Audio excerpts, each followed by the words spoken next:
Ano yan, Paris? Sarap ah. Wala akong pera eh. Itlog kanin. Sabaw. Ha? Hindi mo na ako madumi, grabe ka naman. Ba't lumalayo ka sa akin?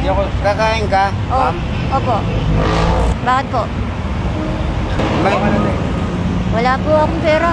Di, ako. Kakain ikaw? Opo. Sige. Hala, bigyan mo na ako? Kung kakain ka, kain. O, hingi ka na lang ng sabaw. Ano yan? Sa'yo, Bigyan mo ako? may bigyan ka siya kain. Sige. Bigyan mo ako pagkain. Opo, opo. Sige po. Akin to? Opo.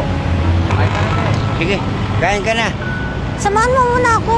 Hindi na, kasi solo flight ako. Saan ka solo? Solo flight nga eh. Wala, hindi ako pwedeng may kasama. Bakit? Kaibigan lang eh. Hindi na, kumain ka na lang. Ay mo na ako. Tropa-tropa. Ay, solo flight nga ako. Eh, pwede naman dalawa flight. Kain lang eh. Wala. Ay, kumain ka na. Hindi ka na sa Bauki. Bakit? Saan ka pa pupunta? Siyempre, may patutunguhan ako. Saan? Doon sa destinasyon. Oh? Korea. Saan? Korea? Oo. Ako Japan. Saan ang pamilya mo? Gagawa pa lang ng pamilya. Oh? Oo. Kaya nga, pupunta ako ng Korea. Sa Korea ka ba gagawa? Opo. Oh. Para magkaroon ako ng pamilya. Kumain ka. Halika na, libre kita. Libre kita. Binigyan ka kasi ng sampo. Ako pala libre mo. Wala, ba't ka galit? Di, ayaw. Kumain Gulay. na kasi ako. Sa gulay? Ayaw mo na? Ayaw ko. Ba't mo ako binigyan ng 10? Wala ka naman pala masyadong pera din. Pareho tayo. Para kumain ka.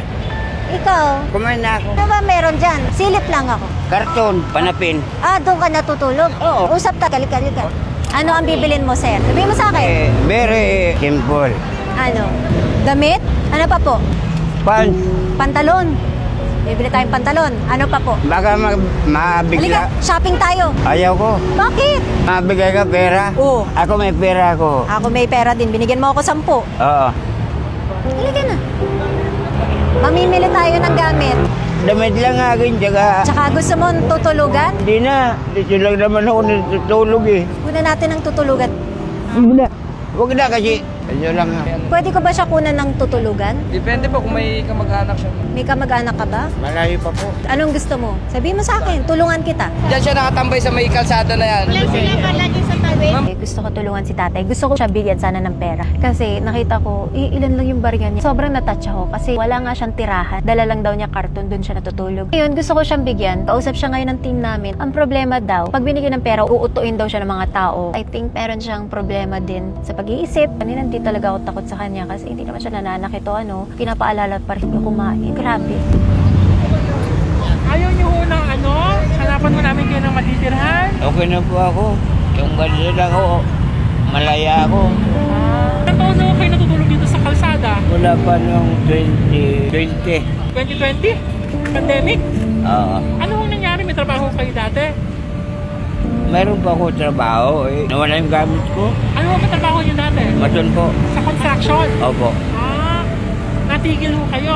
Tigil kasi nawala. Nakaw eh. Nabigla ako kasi humihingi ako sa iba at bigla na lang siyang lumapit sa akin. Tinanong niya kung kumain na ba ako at bigla na lang niya akong inabutan ng 10 piso. Kahit 15 lang ang pera niya. Pambili ng sabaw. Maganda ang puso niya. He just needs help. Mabait siya. Kailangan ko siyang tulungan. Tagal na siya dyan sa kalsada. Tinanong ko siya, gusto ba niya ng tirahan? Kasi willing tayong tulungan siya.